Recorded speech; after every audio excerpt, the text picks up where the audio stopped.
മുഖ്യമന്ത്രി സൂര്യന് തുല്യമാണ്. എന്താ സൂര്യന് തുല്യം? അടുത്ത് എന്നാൽ കരിഞ്ഞു പോകും. അത് ശരിയാ. പക്ഷെ അദ്ദേഹം പറഞ്ഞത് ശത്രുക്കൾ കരിയുന്നതാണ്, സൂര്യൻ്റെ അടുത്ത് പോലെ ആരും കരിയും. അപ്പോൾ ഏതായാലും ഗോവിന്ദ മാഷ് പറഞ്ഞതിൽ ഒരു കാര്യം ശരിയാണ്, ഇയാളുടെ അടുത്ത് പോയാലും മിക്കവരും കരിഞ്ഞു പോകും. അമ്മാരി ജനങ്ങളെ ദ്രോഹിക്കുന്ന ആളാണെന്നാണ് പറഞ്ഞതിൻ്റെ അർത്ഥം.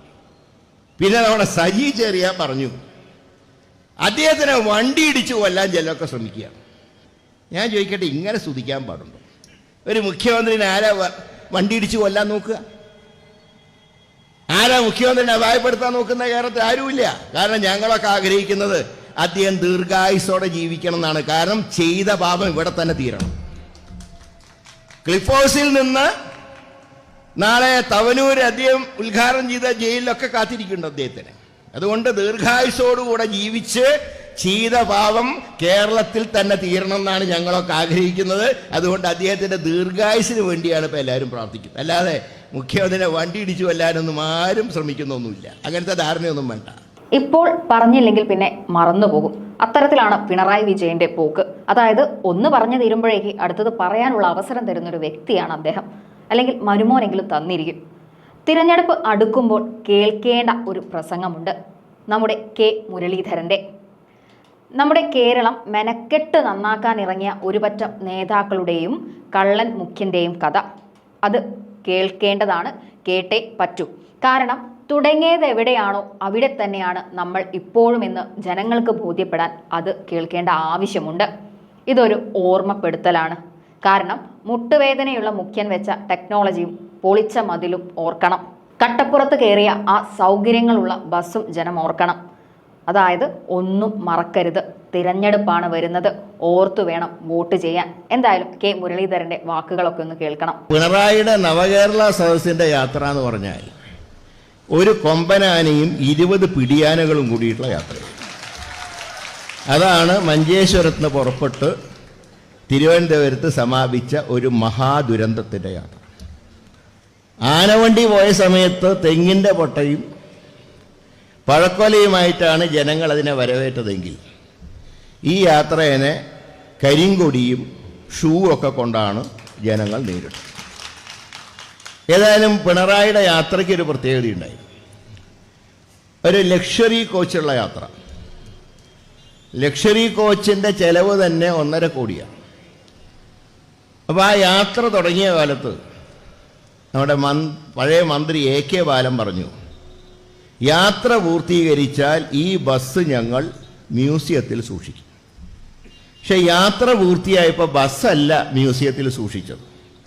ആ ബസ്സിൻ്റെ ഉടമസ്ഥൻ ട്രാൻസ്പോർട്ട് മന്ത്രിയായിരുന്ന ആൻ്റണി രാജുവിനെയാണ് അവസാനം മ്യൂസിയത്തിൽ കയറ്റിയത്. ബസ്സിൻ്റെ അവസ്ഥ എന്താ? ഞാൻ ചോദിക്കുന്നത്, 20 മന്ത്രിമാരെയും കൊണ്ടൊരു യാത്രയുടെ ആവശ്യമുണ്ടായിരുന്നു. ബസ്സിൽ മുഖ്യമന്ത്രിക്ക് മാത്രം ഒരു പ്രത്യേക ഇരിപ്പിടം, അത് കറങ്ങുന്ന കസാല. അതായത് പുറകിലുള്ള മന്ത്രിമാർ വല്ല ചിരിക്കുകയോ തമാശ പറയുകയോ ചെയ്യുന്നുണ്ടോ എന്ന് നോക്കാൻ വേണ്ടി കറക്കാം കസാല.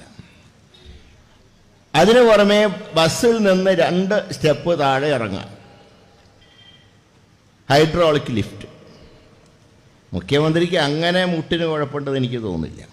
2 സ്റ്റെപ്പ് ഇറങ്ങാൻ തക്കവണ്ണം മുട്ടിന് കുഴപ്പമൊന്നുമില്ലല്ലോ. Hydraulic lift. നേരെ സ്റ്റേജിലേക്ക് പോവുകയാണ്, ഇടവും വലവും നോക്കുന്നില്ല. നേരെ സ്റ്റേജിൽ ചെല്ലുന്നു, മൈക്ക് എടുക്കുന്നു, UDFനെ 4 ചീത്ത വിളിക്കുന്നു, സ്വന്തം ഗവൺമെൻറ്റിൻ്റെ ഇല്ലാത്ത മഹത്വം ഉണ്ടാക്കി പറയുന്നു. അവസാനം പറയുന്നു, കേന്ദ്രം ഞങ്ങൾക്കൊന്നും തരുന്നില്ല. നരേന്ദ്രമോദിയുടെ ഫാസിസ്റ്റ് നയങ്ങളെക്കുറിച്ചൊന്നും പറയുന്നില്ല. കേന്ദ്രത്തിനെ കുറിച്ച് ആകെ പരാതി, ഞങ്ങൾക്ക് കക്കാനുള്ള വിഹിതം തരുന്നില്ല. അത് കഴിയുന്നു, നേരെ ബസ്സിൽ കയറി തിരിച്ചു പോകും. ഇതിനെല്ലാം പുറമെ ബസ്സിൻ്റെ അകത്ത് ഒരു ശൗചാലയം കൂടെ ഘടിപ്പിച്ചിരുന്നു. നാടൻ ഭാഷയിൽ പറഞ്ഞാൽ കക്കൂസ്. ഞാൻ ചോദിക്കുന്നത്, ഇവിടെ തിരുവല്ലയിൽ ഒരു ഗസ്റ്റ് ഹൗസൊക്കെ ഉണ്ടല്ലോ, അത്യാവശ്യം കാര്യങ്ങളൊക്കെ നടത്താൻ. അത് കഴിഞ്ഞാൽ പിന്നെ കോന്നിയിലേക്കാണ് പോകുന്നതെങ്കിൽ അവിടെയും ഗസ്റ്റ് ഹൗസ് ഉണ്ട്, അല്ലെങ്കിൽ ഏതെങ്കിലും സഖാവിൻ്റെ വീട്ടിൽ കയറിയാൽ മതിയല്ലോ. ഇതിൻ്റെ അകത്ത് നടന്ന് പെടുക്കാൻ വേണ്ടിയിട്ട് ഒരു കക്കൂസ് വെച്ചിട്ട്. ഇതിന് പുറമെ ആ ബസ് തിരിക്കാൻ വേണ്ടി സർവ്വ വിദ്യാലയങ്ങളെയും മതിലും പൊളിച്ചു. മതിൽ പൊളി യാത്രയായിരുന്നു. ഇടുക്കിയിലെ തൊടുപുഴയിൽ ചെന്നപ്പോൾ ഗസ്റ്റ് ഹൗസിൻ്റെ മതിലാണ് പൊളിച്ചു. അവിടെ പൊളിക്കാൻ വിദ്യാലയങ്ങളൊന്നും കിട്ടിയില്ല. ഗസ്റ്റ് ഹൗസിൻ്റെ മതിൽ പൊളിച്ചു. ഈ യാത്ര സമാപിച്ചപ്പോൾ ഞാൻ വിനയപൂർവ്വം ചോദിക്കുകയാണ് മുഖ്യമന്ത്രിയോട്, കേരളത്തിലെ ഏത് പ്രശ്നത്തിനാണ് നിങ്ങൾക്ക് പരിഹാരം ഉണ്ടാക്കാൻ കഴിയും? കേരളത്തിൽ മാസങ്ങളായി മുടങ്ങിക്കിടക്കുന്ന ക്ഷേമ പെൻഷൻ കൊടുക്കാൻ കഴിഞ്ഞോ? എത്ര പേര് ക്ഷേമ പെൻഷന് വേണ്ടി കാത്തിരിക്കുന്നു? പ്രായം ചെന്ന 2 സ്ത്രീകൾ ഭിക്ഷാടനം നടത്തിയത് നമ്മൾ ടി വിയിൽ കണ്ടല്ലോ, പത്രത്തിൽ വായിച്ചല്ലോ. അതിന് പരിഹാരം ഉണ്ടാക്കാൻ കഴിഞ്ഞിട്ടുണ്ടോ? ഹൈക്കോടതി പറഞ്ഞില്ലേ, ദൂർത്തടിക്കാൻ നിങ്ങൾക്ക് കാശുണ്ട്, ക്ഷേമ പെൻഷന് കാശില്ലേ എന്ന് ചോദിച്ചില്ലേ? അത് UDF-കാരല്ലല്ലോ പറഞ്ഞു, ബഹുമാനപ്പെട്ട കേരള ഹൈക്കോടതിയല്ലേ പറഞ്ഞു. ഇവിടെ ആന്റണി പറഞ്ഞ നെൽകർഷകരുടെ, റബ്ബർ കർഷകരുടെ കാര്യം. ഇവിടെയും ആത്മഹത്യകൾ നടന്നു. പാലക്കാട് ജില്ലയിൽ നടന്നിട്ട് ആത്മഹത്യകൾ. നെല്ല് സംഭരിക്കാൻ പറഞ്ഞു, നെല്ല് സംഭരിച്ചു. അവസാനം സംഭരിച്ച നെല്ല് കിളിർക്കാൻ തുടങ്ങി. കാശ് കിട്ടിയോ? റബ്ബറിന് താങ്ങുവില 250 രൂപ പ്രഖ്യാപിച്ചു. തന്നോ സംസ്ഥാന സർക്കാർ? ഈ യാത്രയിൽ UDF ബഹിഷ്കരിച്ചപ്പോൾ ചില ആളുകളൊക്കെ ഞങ്ങളോട് ചോദിച്ചു, നിങ്ങൾക്ക് കാര്യങ്ങൾ പറയാനുള്ള ഒരു അവസരം നഷ്ടപ്പെട്ടില്ലേ? ഞാൻ ആലോചിക്കുകയാണ്, ബഹിഷ്കരിക്കാൻ തീരുമാനിച്ചത് എത്ര നല്ല കാര്യം. കാരണം UDF-ന്റെ MLA-മാർക്കും MP-മാർക്കും ആ സദസ്സിൽ ചെന്നാലത്തെ അനുഭവം എന്താ? ഭരണകക്ഷിയിലെ 3 പേരുടെ അനുഭവം കണ്ടല്ലോ. തുടങ്ങിയ കാസർഗോഡ് നിന്ന് മട്ടന്നൂരെത്തിയപ്പോൾ ആദ്യത്തെ ഡോസ് കിട്ടിയത് ശൈല ടീച്ചർക്കാണ്. ടീച്ചർ കുറച്ച് കൂടുതൽ പ്രസംഗിച്ചതിന് പരസ്യശാസനം. ടീച്ചറോടുള്ള ദേഷ്യം തീരാഞ്ഞിട്ട് ടീച്ചറുടെ ഭർത്താവിന് ഒട്ടും കൊടുത്തു പകുതി ഡോസ്.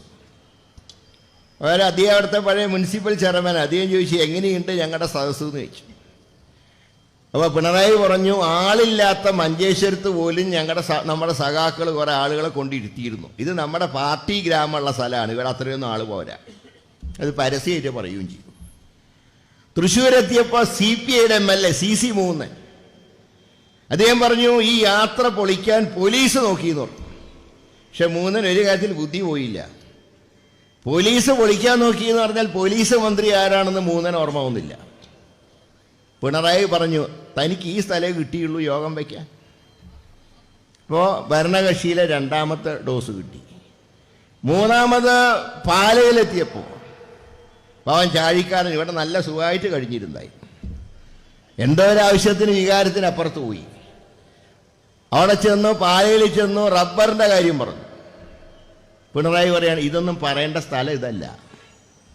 ഈ മാന്യ വ്യക്തിക്ക് എന്തിനാണ് ഈ നവകേരള സദസ്സെന്ന് ഇപ്പോഴും മനസ്സിലായിട്ടില്ല. ഇതിലും നല്ലൊരു അവഹേളനം കിട്ടാനുണ്ടോ?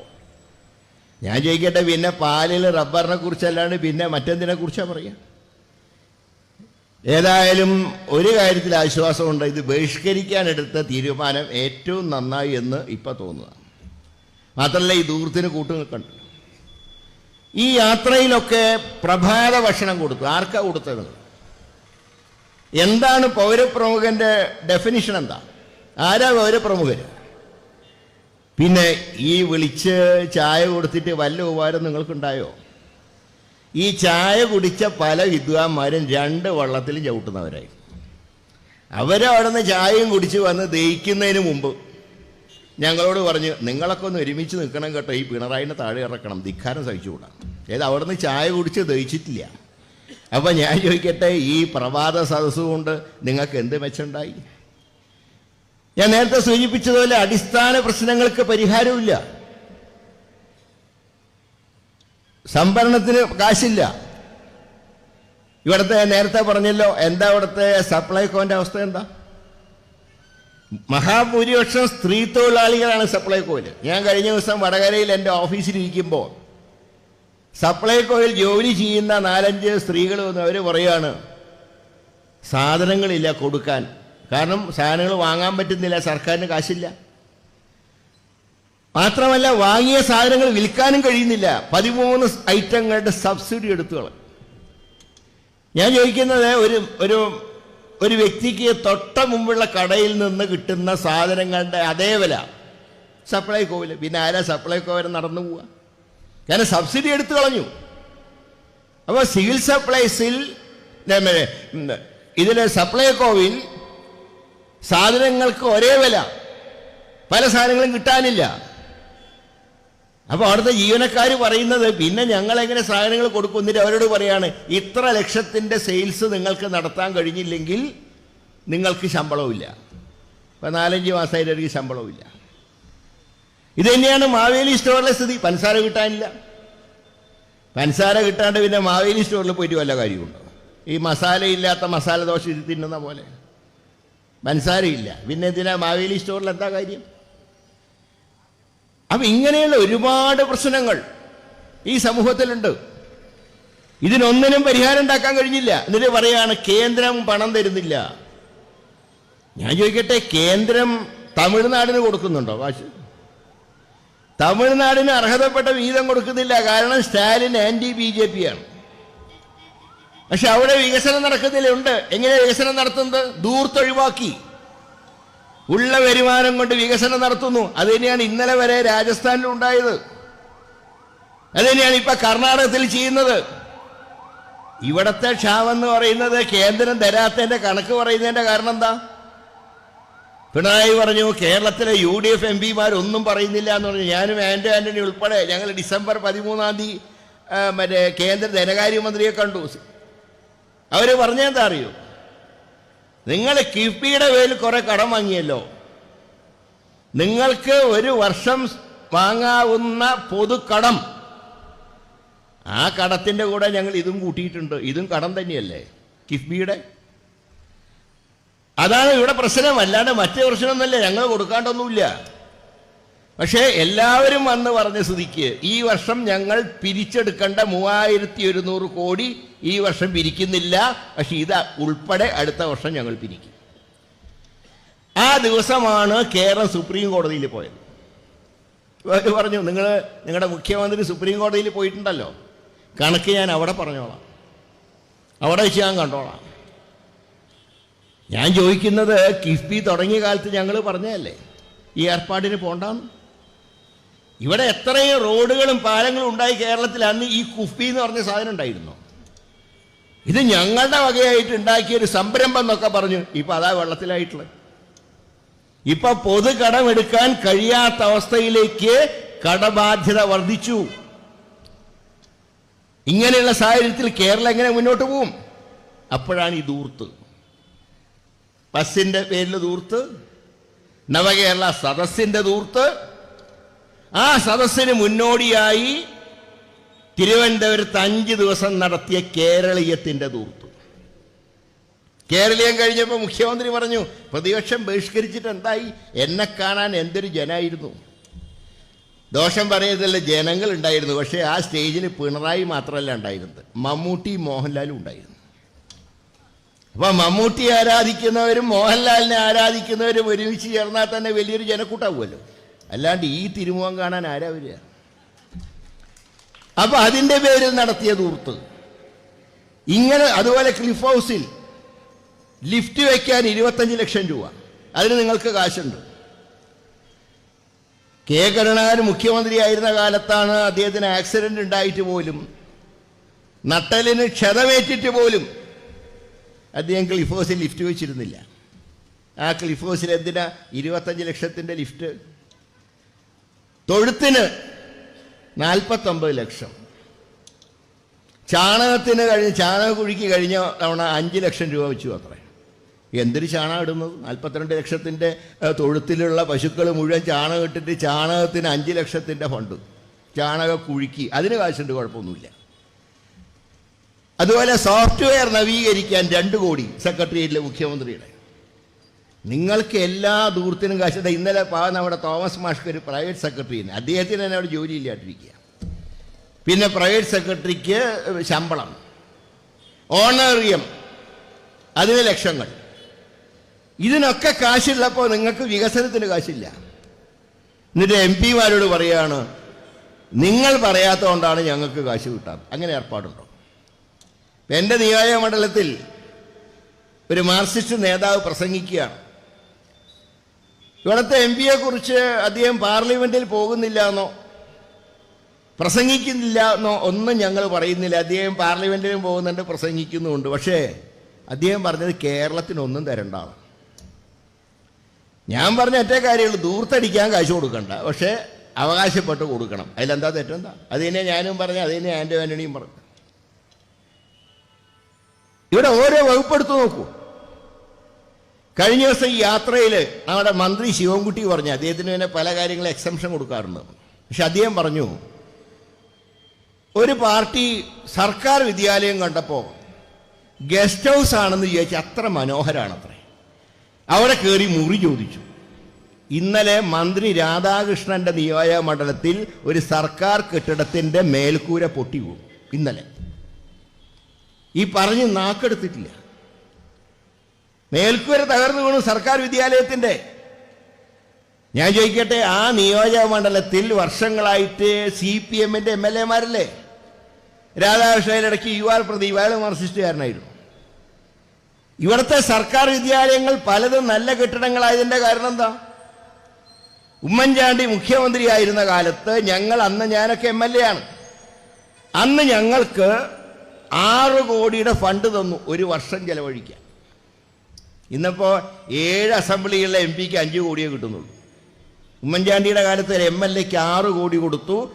ഞാൻ അന്ന് MLA ആയി 8 വർഷം പ്രവർത്തിച്ച് വടകരയിലേക്ക് പോകുമ്പോൾ എൻ്റെ പഴയ നിയോജക മണ്ഡലത്തിലെ 98% സർക്കാർ വിദ്യാലയങ്ങൾക്കും MLA ഫണ്ട് ഞാൻ കെട്ടിട്ടുണ്ടാക്കിയിട്ടുണ്ട്. അവിടെ ചെന്ന് നോക്കിയാൽ കാണാം.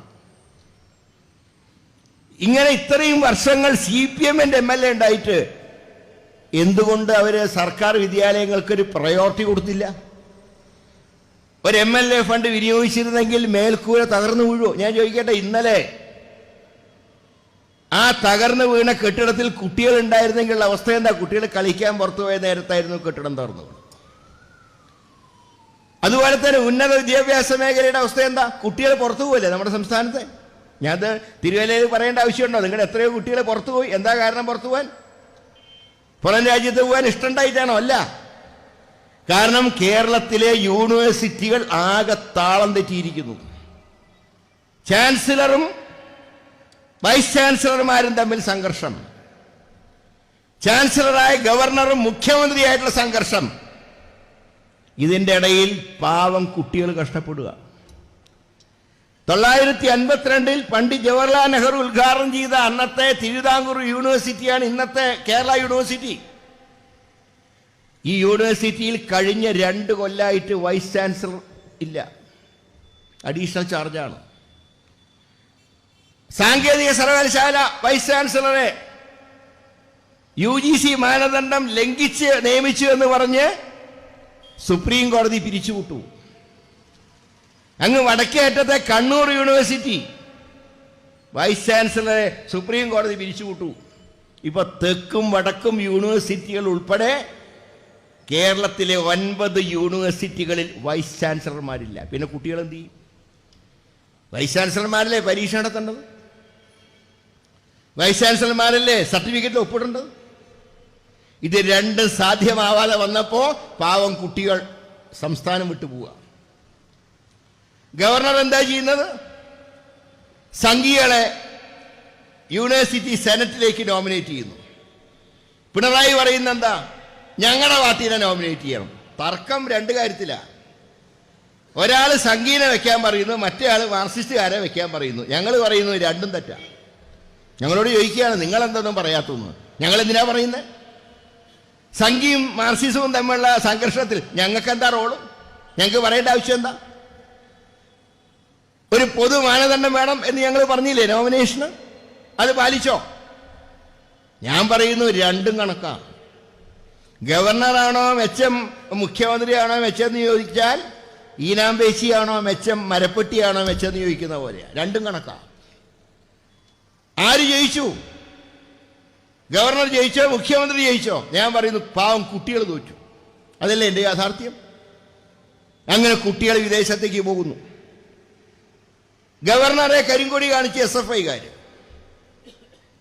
നവകേരള യാത്രയ്ക്ക് നമ്മുടെ യൂത്ത് കോൺഗ്രസും KSUവും മഹിളാ കോൺഗ്രസും കരിങ്കൊടി കാണിച്ചപ്പോൾ അവരെ നേരിടാൻ മുഖ്യമന്ത്രി പറഞ്ഞു അവരെ തല്ലിയ കുഴപ്പമില്ല, അത് ജീവൻ രക്ഷാ പ്രവർത്തനമാണ്.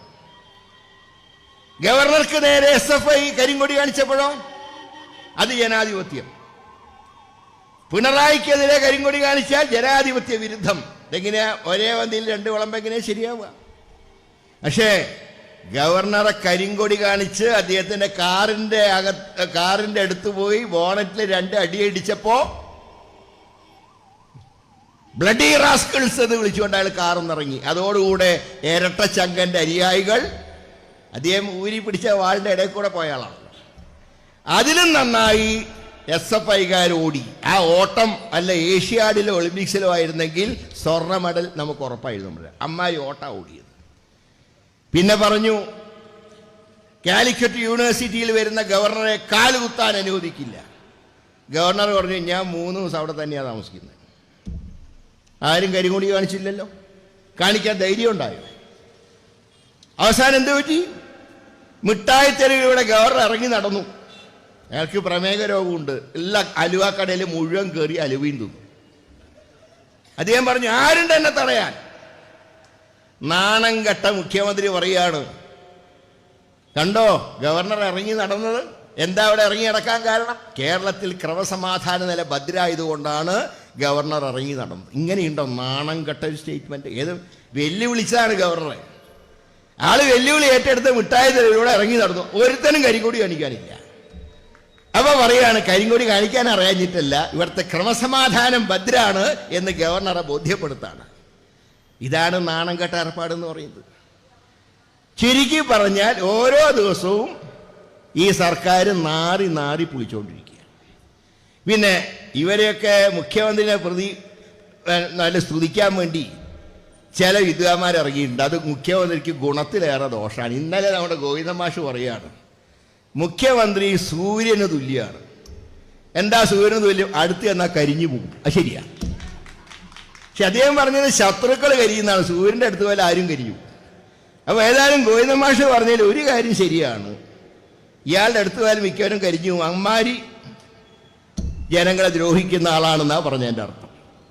പിന്നെ നമ്മുടെ സജി ചെറിയാൻ പറഞ്ഞു അദ്ദേഹത്തിനെ വണ്ടി ഇടിച്ചു കൊല്ലാൻ ചിലരൊക്കെ ശ്രമിക്കുകയാണ്. ഞാൻ ചോദിക്കട്ടെ, ഇങ്ങനെ സ്തുതിക്കാൻ പാടുണ്ടോ? ഒരു മുഖ്യമന്ത്രിനെ ആരാ വണ്ടി ഇടിച്ചു കൊല്ലാൻ നോക്കുക? ആരാ മുഖ്യമന്ത്രിനെ അപായപ്പെടുത്താൻ നോക്കുന്ന? കേരളത്തിൽ ആരുമില്ല. കാരണം ഞങ്ങളൊക്കെ ആഗ്രഹിക്കുന്നത് അദ്ദേഹം ദീർഘായുസോടെ ജീവിക്കണം എന്നാണ്. കാരണം ചെയ്ത പാപം ഇവിടെ തന്നെ തീരണം. ക്ലിഫ് ഹൗസിൽ നിന്ന് നാളെ തവനൂര് അദ്ദേഹം ഉദ്ഘാടനം ചെയ്ത ജയിലിലൊക്കെ കാത്തിരിക്കുന്നുണ്ട് അദ്ദേഹത്തിന്. അതുകൊണ്ട് ദീർഘായുസോടുകൂടെ ജീവിച്ച് ചെയ്ത പാപം കേരളത്തിൽ തന്നെ തീരണം എന്നാണ് ഞങ്ങളൊക്കെ ആഗ്രഹിക്കുന്നത്. അതുകൊണ്ട് അദ്ദേഹത്തിന്റെ ദീർഘായുസിന് വേണ്ടിയാണ് ഇപ്പോൾ എല്ലാവരും പ്രാർത്ഥിക്കുന്നത്. അല്ലാതെ മുഖ്യമന്ത്രിനെ വണ്ടി ഇടിച്ചു കൊല്ലാനൊന്നും ആരും ശ്രമിക്കുന്നൊന്നുമില്ല. അങ്ങനത്തെ ധാരണയൊന്നും വേണ്ട. ഇവിടെ നേരത്തെ ശ്രീ ആന്റണി പറഞ്ഞൊരു കാര്യമുണ്ട്. BJPയും ഇവരുമായിട്ടുള്ള രഹസ്യബന്ധം. കഴിഞ്ഞ ദിവസം നരേന്ദ്രമോദി തൃശ്ശൂർ വന്നപ്പോൾ അദ്ദേഹം മുഖ്യമന്ത്രിയോട് ചോദിച്ചു സ്വർണത്തിന്റെ കാര്യമൊക്കെ ഓർമ്മയുണ്ടല്ലോ. ഉടനെ പറഞ്ഞു എന്താ അത് അന്വേഷിക്കേണ്ടത് കേന്ദ്രമല്ലേ? ശരിയാ, കേന്ദ്രം അന്വേഷിക്കണം. എന്താ അന്വേഷിക്കാത്തത്? എന്താ? സാധാരണ നരേന്ദ്രമോദി വാക്കുകൊണ്ടൊന്നും പറയാറില്ല, പ്രവർത്തിക്കാറേ ഉള്ളൂ. ഇവിടെ ഛത്തീസ്ഗഡിൽ ഞങ്ങളുടെ മുഖ്യമന്ത്രി ഇരുന്നപ്പോൾ EDനെ അയച്ചില്ലേ? അതുപോലെ തന്നെ രാജസ്ഥാനിൽ EDനെ അയച്ചില്ലേ എന്ന് ഗെഹ്ലോട്ടുള്ളപ്പോൾ? ഇപ്പൊ ജാർഖണ്ഡിലേക്ക് അയച്ചുകൊണ്ടിരിക്കുകയല്ലേ? കേജ്രിവാളിന്റെ അടുത്തേക്ക് EDനെ അയച്ചിട്ടില്ലേ? പക്ഷെ കേരളത്തിൽ മാത്രം വരുന്നുണ്ടോ ED? കാരണം തൃശ്ശൂർ എന്ന് പറഞ്ഞതിൽ പ്രത്യേകതയുണ്ട്.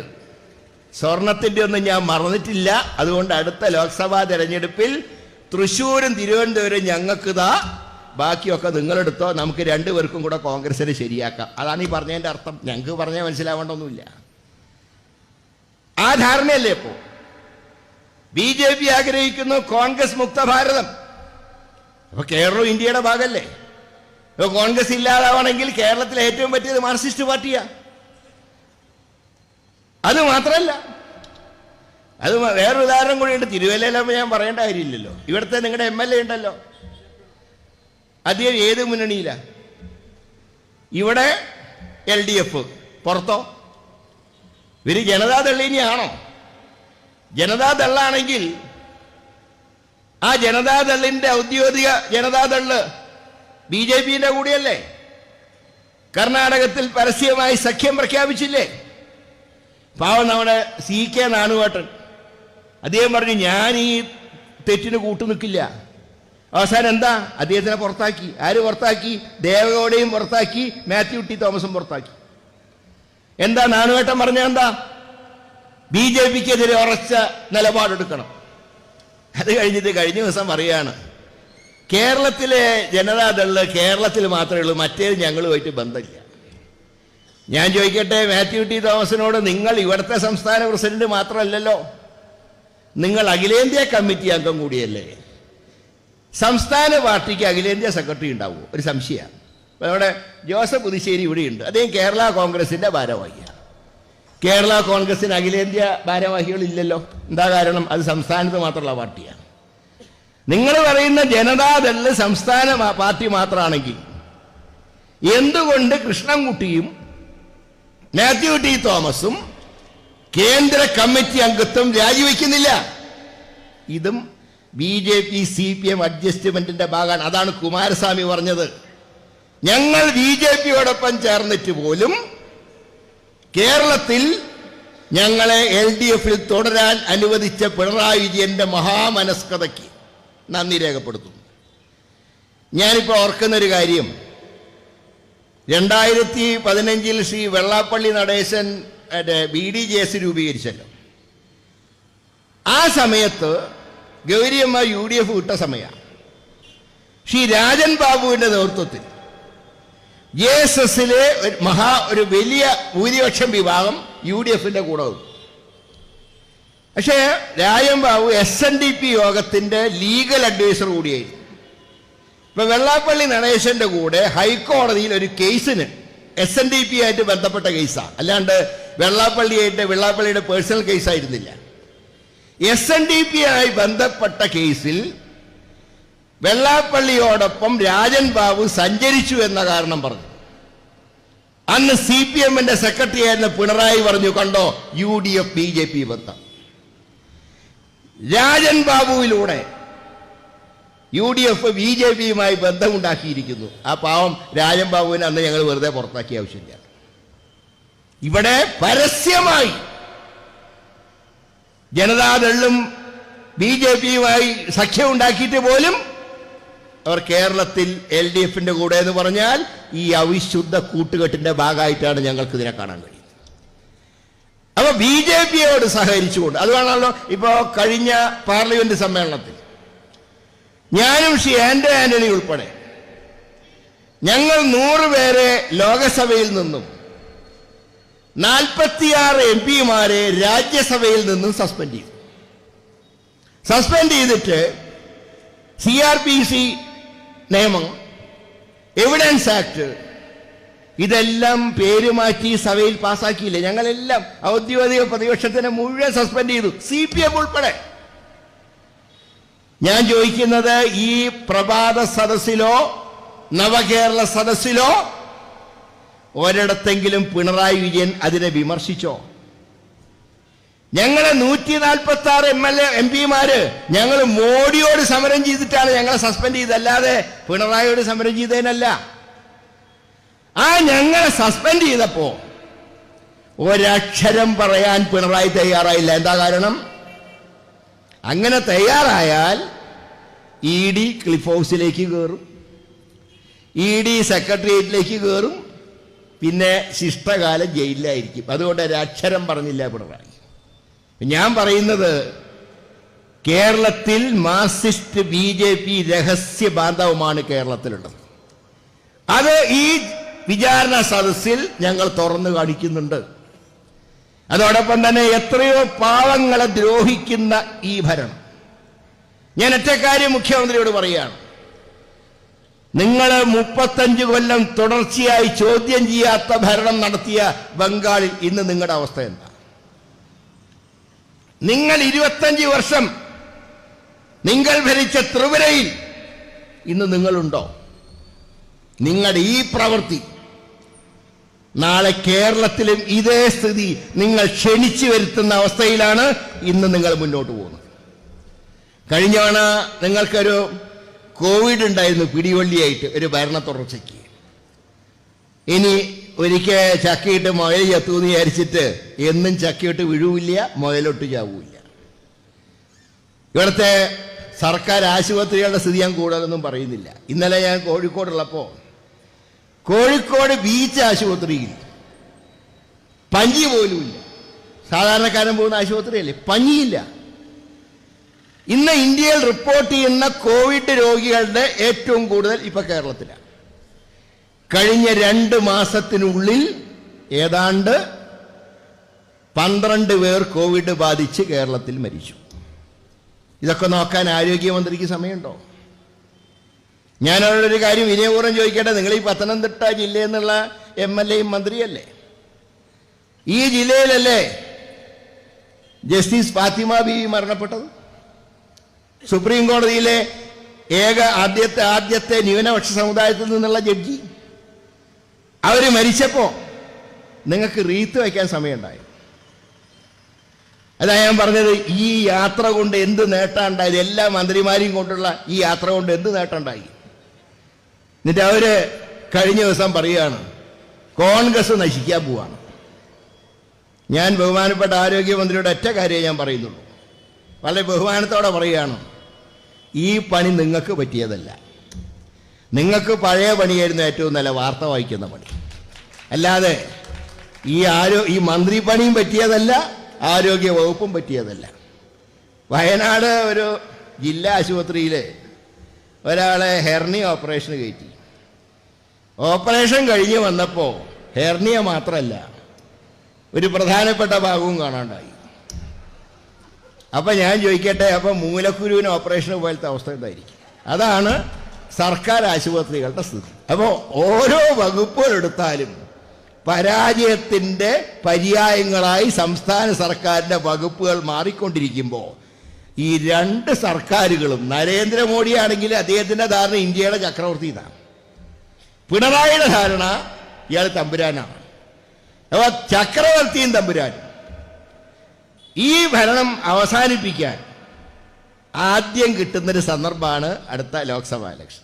ഏത് സമയത്തും ഇലക്ഷൻ പ്രഖ്യാപിക്കാം. അപ്പോൾ കേരളത്തിൽ 20-20 UDF ജയിച്ചു വരണം. ഇപ്പം ചില ആൾക്കാർ ചോദിക്കാറുണ്ട്, അതിപ്പോൾ മാർക്സിസ്റ്റ് പാർട്ടിയും ഇന്ത്യ മുന്നണിയിലുണ്ടല്ലോ, അവർ ജയിച്ചാലും ഇന്ത്യ മുന്നണിയുടെ കൂടെയല്ലേ? അല്ല. കാരണം പിണറായിക്ക് നരേന്ദ്രമോദിയായിട്ടാ കൂടുതൽ ബന്ധം. കേരളത്തിൽ നിന്നൊരു മാർക്സിസ്റ്റുകാരൻ ജയിച്ചാൽ ആ മാർക്സിസ്റ്റുകാരൻ പിണറായി പറയുന്ന പോലെ കേൾക്കും. കേരളത്തിന് പുറത്ത് ജയിച്ചു വന്നാൽ അവരൊക്കെ കോൺഗ്രസിന്റെ കൂടെ ജയിച്ചു വരുന്നവരാണ്. അവർ യെച്ചൂരി പറഞ്ഞതേ കേൾക്കൂ. അപ്പോൾ യെച്ചൂരിക്കൊരു കരുത്ത് കിട്ടിയാലേ ഇന്ത്യ സഖ്യത്തിൽ മാർക്സിസ്റ്റ് പാർട്ടി ഉറച്ചു നിൽക്കും. അപ്പോൾ യെച്ചൂരിക്ക് ശക്തി കിട്ടണമെങ്കിൽ പിണറായി ദുർബലനാവണം. അതുകൊണ്ട് കേരളത്തിൽ നിന്ന് ഒരൊറ്റ CPMകാരനെ ഡൽഹിക്ക് അയക്കാൻ പാടില്ല. അതായിരിക്കണം നമ്മുടെ തീരുമാനം. അതനുസരിച്ച് നല്ല പ്രവർത്തനങ്ങൾ കാഴ്ചവെക്കുക. ഡോർ ടു ഡോർ ക്യാമ്പയിൻ നടത്തുക, അതൊക്കെ പിന്നെ പറയേണ്ട കാര്യങ്ങളാണ്. പ്രത്യേകിച്ച് എനിക്ക് എൻ്റെ മുമ്പുള്ള സഹോദരിമാരോട് പറയാനുള്ളത്, നിങ്ങൾക്കാണ് ഈ വീടുകളിലൊക്കെ അകത്ത് വരെ ചെന്ന് പറയാനുള്ള സ്വാതന്ത്ര്യം നിങ്ങൾക്കാണ്. ഞങ്ങൾക്കൊക്കെ പരിമിതിയുണ്ട്. ഒരു പരിധിക്ക് അപ്പുറം പോയാൽ സുരേഷ് ഗോപി കൈവച്ച പോലെ ഇരിക്കും. പക്ഷെ അതുകൊണ്ട് സ്ത്രീകൾ തന്നെ എല്ലായിടത്തും ചെന്ന് ഈ കാര്യങ്ങളൊക്കെ ജനങ്ങളോട് പറഞ്ഞ് നമുക്ക് അടുത്ത തെരഞ്ഞെടുപ്പിൽ 2020 നമുക്കടിക്കണം.